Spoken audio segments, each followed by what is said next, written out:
Situasi Gaza saat ini kian membara sejak serangan Hamas ke Israel pada 7 Oktober lalu. Tak hanya pasukan Hamas saja yang menjadi sasaran operasi, warga sipil hingga fasilitas umum pun menjadi objek serangan militer Israel.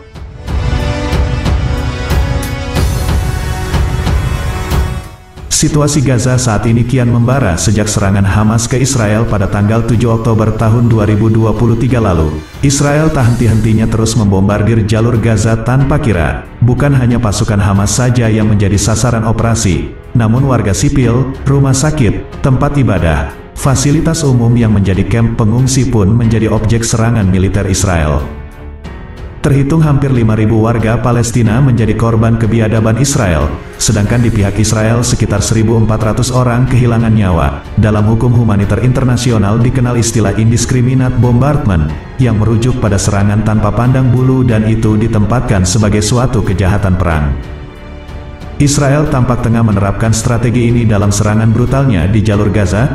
Si malakama kini menghantui warga Gaza. Tak ada pilihan menguntungkan yang memihak mereka. Israel mendesak masyarakat Gaza untuk mengungsi ke wilayah selatan, karena akan digelar serangan besar-besaran di Gaza bagian utara dengan dalih untuk menyerang infrastruktur Hamas. Di satu sisi, jika bertahan di tempat tinggalnya keselamatan nyawa mereka menjadi taruhan.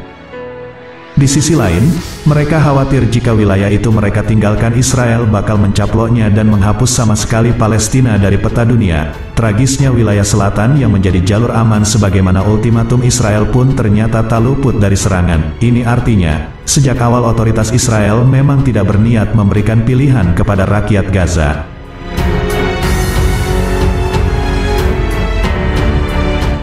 Indikasi penghapusan wilayah Palestina terlihat pula dari pidato Perdana Menteri Israel Benyamin Netanyahu di sidang umum PBB pada tanggal 22 September lalu, yang mempresentasikan peta Timur Tengah baru dengan meniadakan Palestina. Tanpa pidato itu pun, serangan brutal terhadap warga Palestina selama ini telah menunjukkan tujuan Israel yang ingin membersihkan etnis Palestina dari tanah air mereka. Otoritas Israel mengklaim aksinya sebagai hukuman kolektif. Hilangnya nyawa warga Israel akibat serangan Hamas dijadikan sebagai alasan oleh penguasa untuk membenarkan genosida pada rakyat Palestina, memakai jubah moral untuk tindakan yang menginjak moral itu sendiri. Petaka tidak hanya datang dari serangan militer semata. Tak lama setelah serangan tanggal 7 Oktober secara membabi buta Israel memutus pasokan listrik, air, makanan, obat-obatan hingga bahan bakar untuk warga Gaza.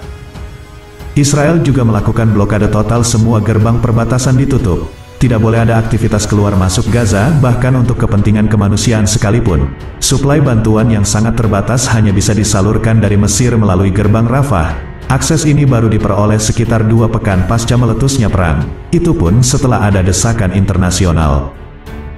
Israel selalu merasa paling menjadi korban yang terzalimi, tapi tutup mata bahwa serangan Hamas tidak lahir dari ruang hampa. Puluhan tahun mereka menjajah bangsa Palestina, menjadikan jalur Gaza sebagai penjara terbuka sekaligus terbesar di seantero dunia. Warga Gaza dikepung pembatasan baik di darat, laut maupun udara.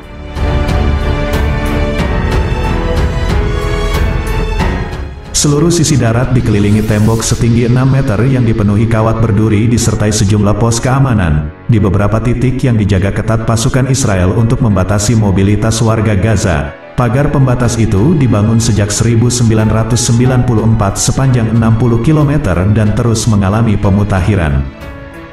Israel melengkapinya dengan sistem keamanan yang ketat, seperti pemasangan sensor bawah tanah, radar, kamera dan menara pengawas, senapan mesin yang dikendalikan dari jauh, hingga tembok beton bawah tanah untuk mengantisipasi pejuang Hamas yang hendak menyusup lewat bawah tanah. Wilayah perairan Gaza juga dikendalikan sepenuhnya oleh Israel. Mereka memberlakukan zona larangan sepanjang area laut Gaza dan hanya mengizinkan aktivitas di laut sejauh 15 mil. Israel tak akan segan menembak pelanggar garis perbatasan. Pintu gerbang udara bagi rakyat Gaza yang bernama The Yasser Arafat International Airport telah diluluhlantakkan oleh pasukan Israel sejak 2001. Praktis rakyat Gaza terkurung. Kita sama-sama marah dan berduka atas nyawa-nyawa manusia yang hilang sia-sia. Baik itu korban dari pihak Palestina maupun Israel akibat aksi saling serang ini. Kekerasan memang bukan jalan arif untuk mencapai perdamaian, bukan pula jalan yang disenangi kemanusiaan.